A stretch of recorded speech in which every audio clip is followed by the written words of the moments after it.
Ni saa 5:15 usiku hapa Dar es Salaam, na hawa maaskofu wamefika hapa usiku sasa hivi kwa sababu ya taharuki iliyotokea, kwamba tunaona hapo polisi wamekuja kuzunguka kanisa la Ufufuo na Uzima hapo Ubungo, na maaskofu hao wamekuja haraka kukimbia kuja kusikiliza ni nini kinachoendelea.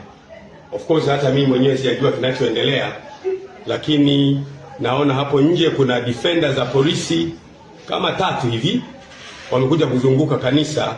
Hatujajua nini kinaendelea. Kwa hiyo tunataka maaskofu wenzetu wote na wachungaji wetu wote na waumini wetu wote mjue kwamba usiku huu saa 5 sasa hivi tarehe ngapi leo? Tarehe 2 tumezungukwa hapa na polisi hapa. Sijui wanataka kufanya nini, na maaskofu wamepata taharuki, wamekimbia usiku huu kutoka madhehebu mbalimbali kuja kuangalia ni nini kinaendelea kufanyika. Kwa hiyo nitaendelea kuwajulisha, lakini kwa ufupi ni kwamba kuna watu wamefika hapa kanisani. Tunaona defender, hatujajua ndio polisi au ndio watekaji wenyewe.